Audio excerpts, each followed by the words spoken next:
Stan, bonjour. Bonjour Eddy, Comment ça va? Première question, comment ça va? ça va très bien, ça va très bien. Il fait bon à Nice, on profite de l'été, donc tout va bien. Bon, l'actualité est chaude, a été chaude depuis la fin de saison. En premier lieu, c'est au niveau du staff que ça a bougé avec le départ de Daniel et puis un staff qui s'est étoffé en vue de la prochaine saison. Peux-tu nous parler un petit peu du rôle de chacun des membres du staff? Ouais, c'est vrai que Daniel, avec qui on a essayé de travailler pour la continuité pour qu'il reste, avec qui j'ai passé 2 belles saisons sur l'aspect humain et aussi sur l'aspect sportif, on partage un petit peu les mêmes valeurs. Donc on a passé 2 belles saisons également.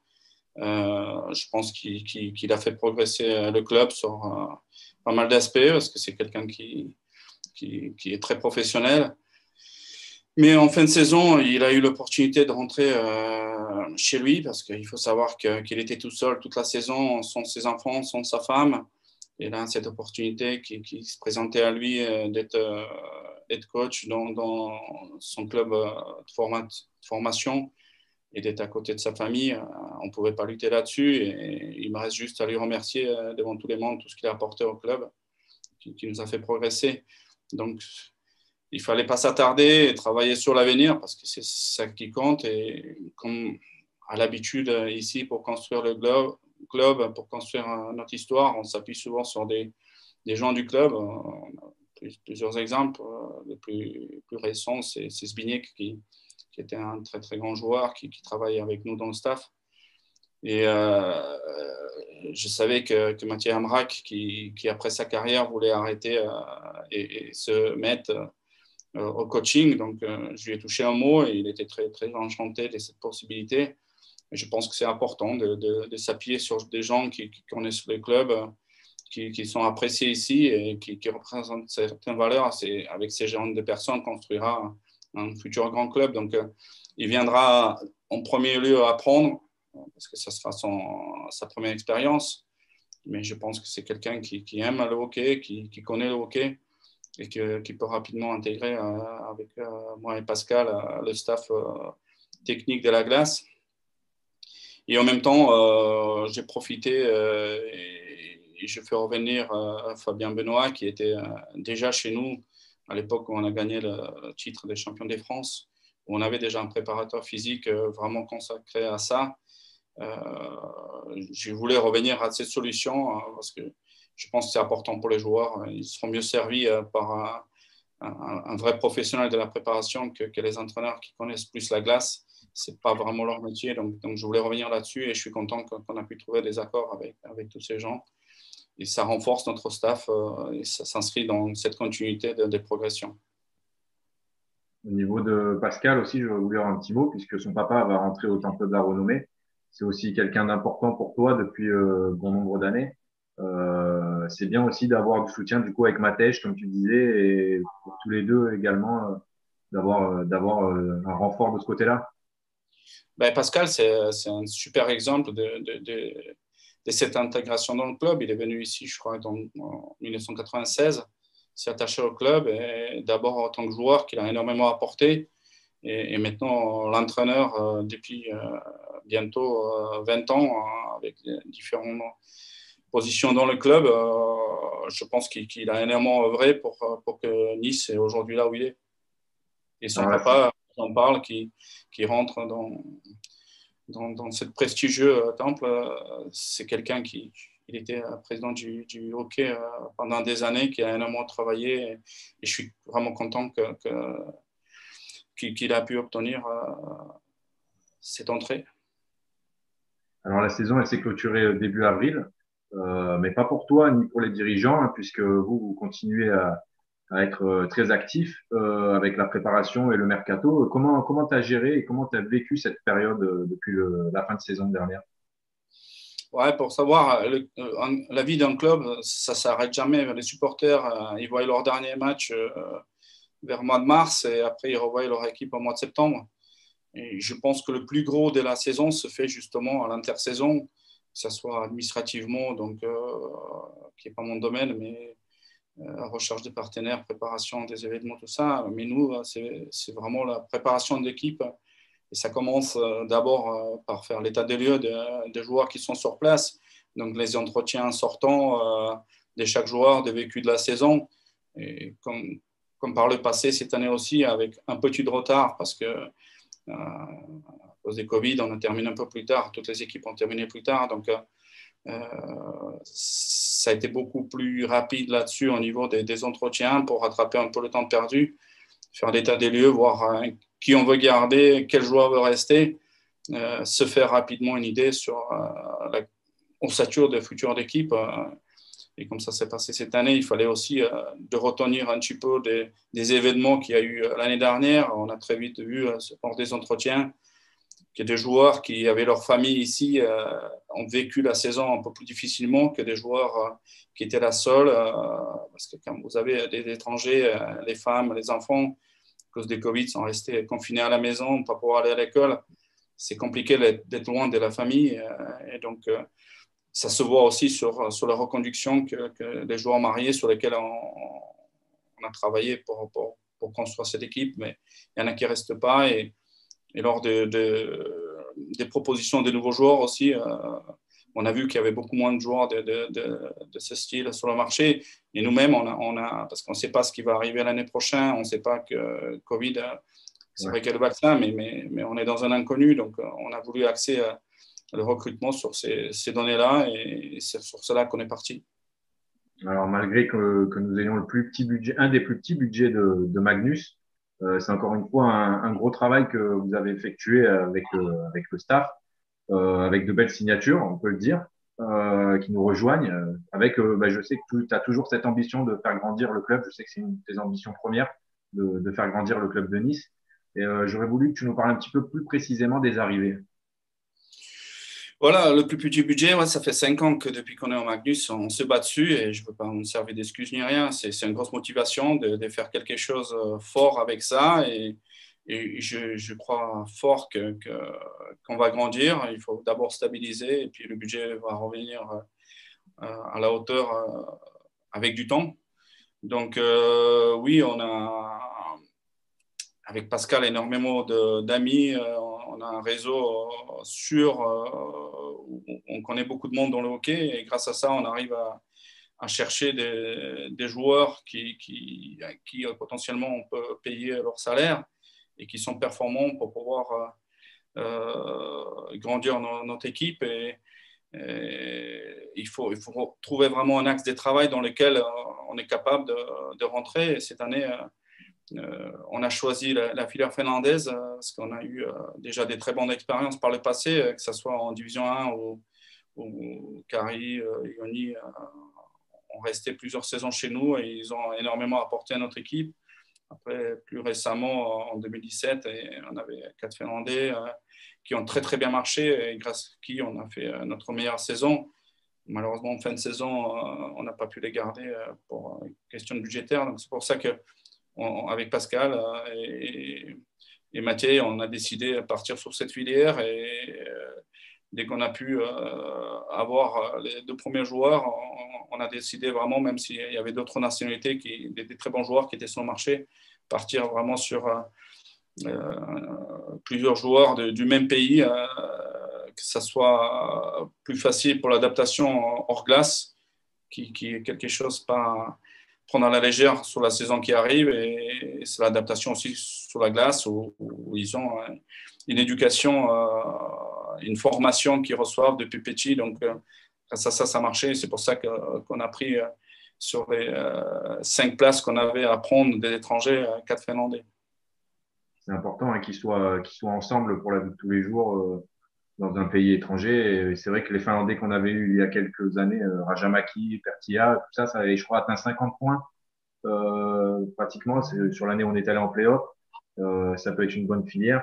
Il y a également Danny Kretz, qui est aussi une belle recrue derrière.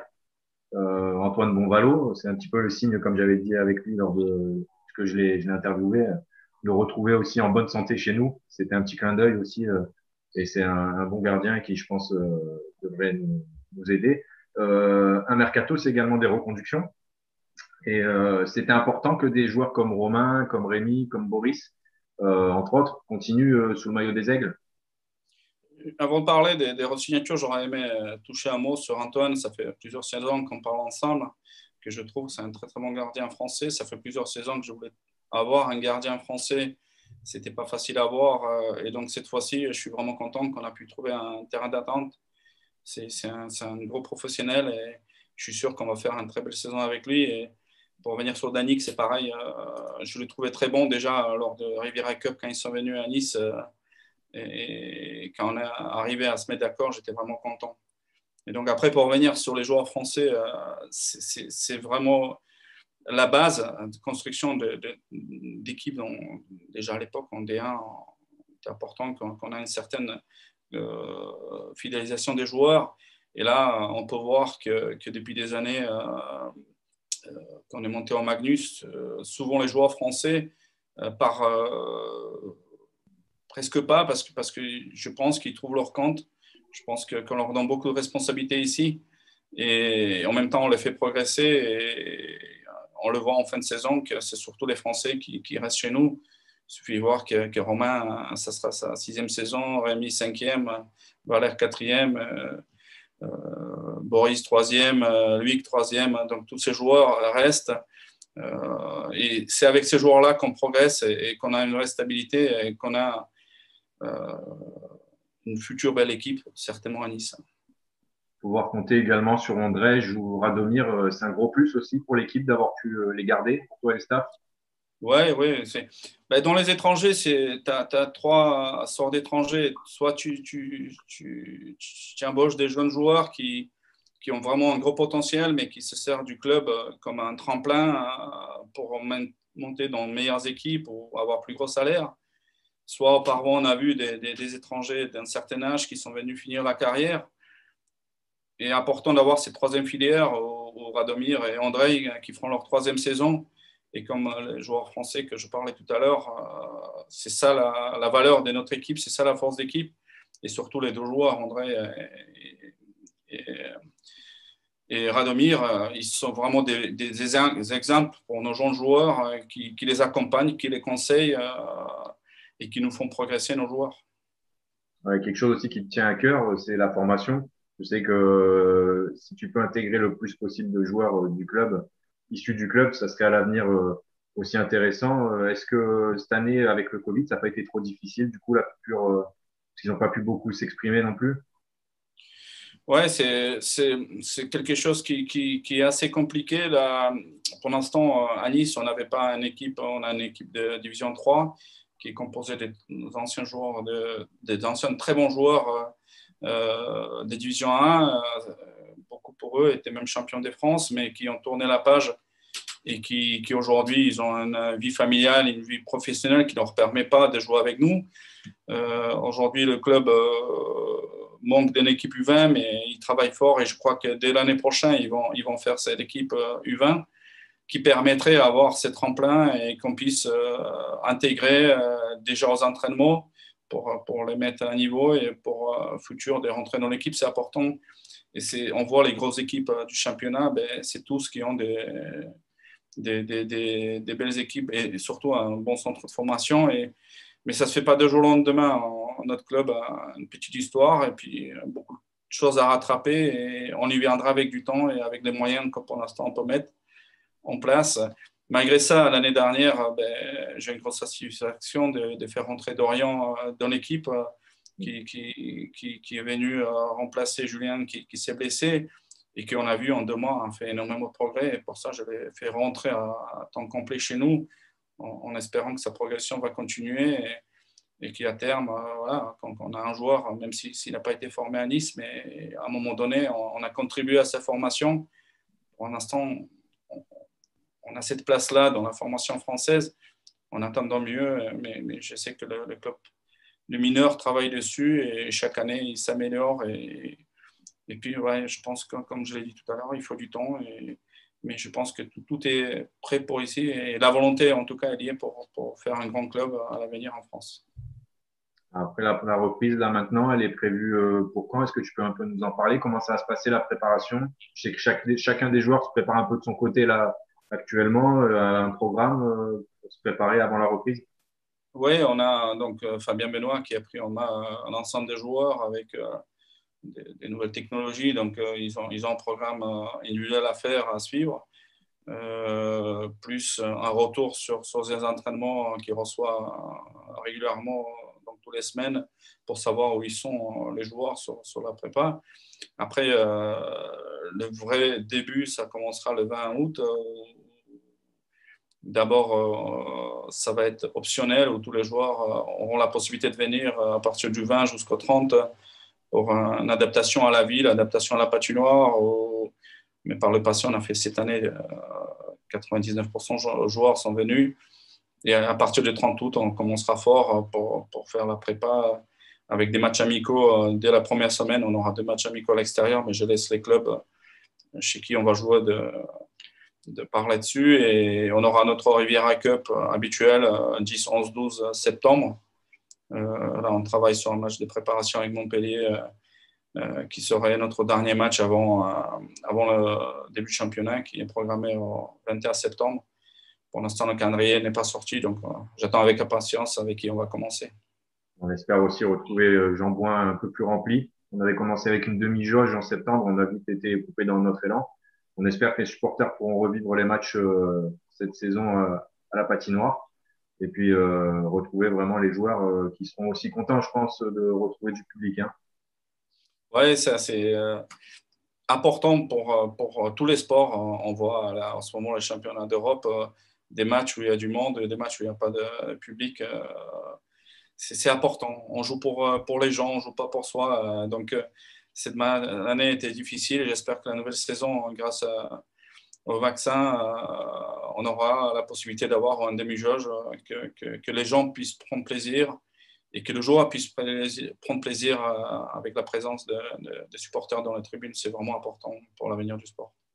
Et pour clôturer cette interview, une petite question, Stan. Est-ce que tu arrives malgré tout à prendre quelques jours pour te déconnecter un peu, récupérer quelques jours de vacances? Oui, oui, je pars en vacances comme tout le monde, mais même en vacances, je travaille. Je suis tellement passionné que pour moi, c'est pas un travail, c'est un plaisir. Donc, euh, moi, le hockey, c'est toute l'année dans ma tête et j'arrive à déconnecter, mais en ayant la tête à la patinoire. Un dernier mot pour les supporters avant de clôturer l'interview? Ouais, comme tout le monde, ils nous ont tous manqué et hâte de les revoir à la patinoire, d'échanger, de leur faire plaisir et faire la meilleure saison possible pour qu'ils se régalent avec nous. Merci beaucoup, Stan. Merci, Eddie.